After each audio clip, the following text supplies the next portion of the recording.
Hey guys, it's Cassandra Williams of EI360. Today we're talking about something so important because it's continuously reshaping how we work, live, and even breathe and learn. We're talking about artificial intelligence, and more importantly, we're talking about what does it mean for K-12 school districts, especially when many teachers, educators, are kind of skeptical, hesitant, and even unsure on how to roll this out. So hopefully you join us, and so you can know about the pressures that schools are facing. But through leadership, you can definitely get clarity, and through support with your community, you can start and pave the way for what this looks like at your school. Let's just say the stakes are very high, right? And it's not enough to think about, oh, I'll stay in the dark, because it is not an option right now. I hear a lot of educators and teachers saying, yeah, AI, I don't have to kind of learn it. I don't have to do it. But to be real, it's already here.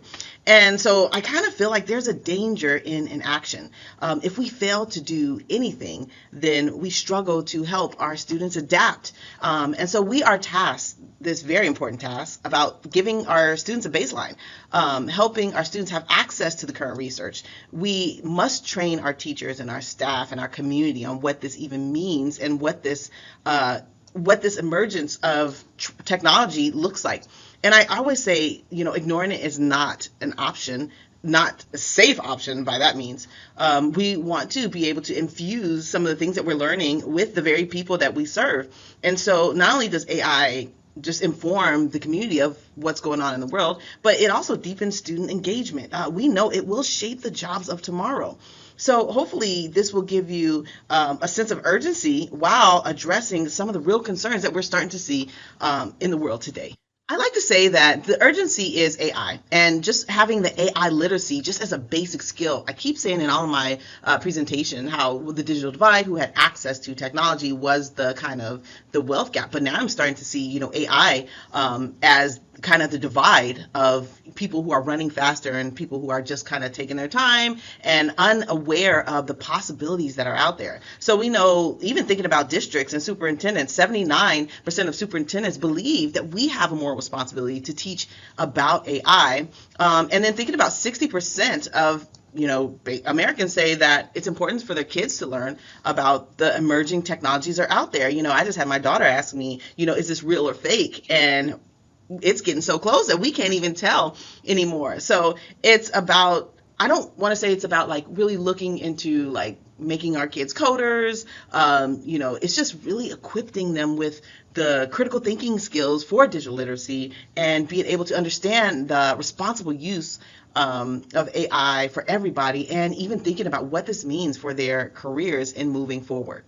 Now, let me be transparent. I already know, as a professor at the university, I understand there's so much resistance. I am, as a teacher for over, right? Once you're a teacher, you stay a teacher. So as an educator for over 25 years, I understand the elephant in the room, and I think we need to address it. We are skeptical, and their concerns are real. And so when we talk about academic integrity and fears around that, the fear is real. We talk about student privacy and data, about this black box. We're putting content in this black box, but we're unsure on who owns the data and where the content will go. We are worried about misinformation, and rightfully so. We know AI hallucinates, and then we're confused, and parents are concerned about biases that this new technology may bring. And so this is one of those things that we know, and so yeah, it is a fear, but yes, this is some of the things that we're continuously working on when we're rolling this out. I really think this is an opportunity. I think we can change the narrative from this fear to let's grow, let's learn from this opportunity. And of course there's good news. We can get in front of it. We have the opportunity to help shape what this looks like. Districts like Tucson have found, once teachers are really working and sitting down with the tools, once we give them opportunity for professional development, they can see the teachers in action. And so that fear is kind of replaced with a deep curiosity and excitement for learning. And so really thinking about, people aren't resisting kind of AI itself. They're resisting the unknown. We are afraid. How does this affect our jobs? And so we as leaders must turn this confusion into straight clarity, and just be open about what are the skeptics, what will skeptics say, are we open to opportunity of learning, this optimism that needs to happen to kind of embrace what is next. So really working to turn that clarity into cautious optimism, but dabble into the tools to be able to explore. So this will take some work. So I feel like we're building the plane as we fly it. This foundation for strategic implementation and adoption doesn't just happen, right? This is a strategic design. I always say, here are the 5 pillars. One, what's the vision, and how are we communicating that AI enhances teaching, and doesn't replace you as extraordinary teachers. I think the second piece is, looking at some of the definitions, some of the use case and what that looks like, and have clear maybe stop gaps or clear systems, maybe a red, yellow, green usage zones. I'm seeing that in multiple schools. There's also the ethical component. Of course, working with your IT, looking at FERPA, COPA, security, the academic integrity that comes around that. And then aligning with your district goals, being able to support the very community that you serve. And a lot of our policies could stand a little updating, right? And so thinking of how we're improving our current plans, our current policies, and then last but not least, thinking about what are the resources that we have on professional development and training and the tools and the infrastructure and staffing. And now, if anything, we have so much data to kind of identify what's working, what's not, and we're not kind of chasing those little shiny objects and yes, buy this tool, but thinking about what does a sustainable system even look like? Okay, bringing your strategy along. So I have been in many transformative spaces where I've been able to help leaders transform their districts. And one of the things I see fail often is we have this great initiative, but we don't help bring people along, right? We throw out the tool, or we throw out the vision, or throw out the idea, but we don't provide the scaffolds. Here it goes, educational language, but we don't provide the scaffolds or the crumbs necessary for people to come along the way, right? And so this is really talking about how do we bring our staff along, and this is what I pride myself on, because this is one of the things that I am great at, is how do we transform systems. And so it's how do you bring along the skeptics? So we talk about how do we involve people early, give people a voice before it's already there in your face. And so, of course, that may come with surveys, that may talk about discussions, meetings, even with parents and families. So getting people involved early is crucial, so they know that this is not something we said we're doing. This is something we're experiencing together. And then, of course, communicate the why. And I would always start with, what does our students' future look like?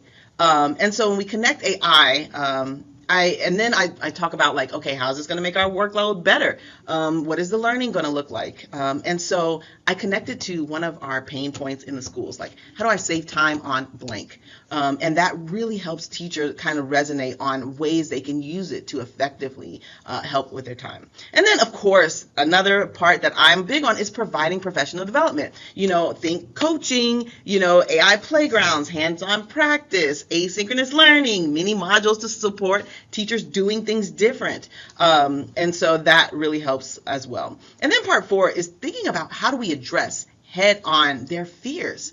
Having transparency, because this is so new. A lot of us are still struggling with, okay, where does our data go? What is the black box? Why are we putting in content? And so we're still struggling with what that looks like. So addressing fears are quite common, because we want them to know that there are things that we are unsure about. And then, of course, how do we pilot? Pilot is thinking about small spaces. Start with the people that are kind of already drinking the Kool-Aid, right? Already engaged in pieces of AI. And then it's like a train-the-trainer model, improve, and then we impact at greater scale, and then we expand once we have our systems in place. And last but not least, you have to support. If there's no motivation, no support, no celebration for wins, then this too can be one of those things you implement and it can falter. So be very clear on your intentions and be ready to see it all the way through. So here's a district that we are all working on these pieces, but really thinking about what they did was create a policy covering everyone from teachers, HR, transportation, communication. They built a task force of about 40 people across all different roles, but their core message was, AI should support what you do, but never replace anybody. And so that clarity and calm began to build that buy-in, that motivation on what AI implementation could look like. And it was more of a collaborative approach as opposed to a top-down policy-driven approach. When we think about who are the people that are building the future ready culture, we have to kind of consider this. How do we lead by example? We have to use AI in our work. We can't just deploy AI and say, okay, go do it, and not kind of grapple with what that looks like ourselves, and in our own work. We have to build the communities of practice. Who's doing it in your building? What are some great practices that they're using? How can they inform or record to inform others on other practices that will help other people?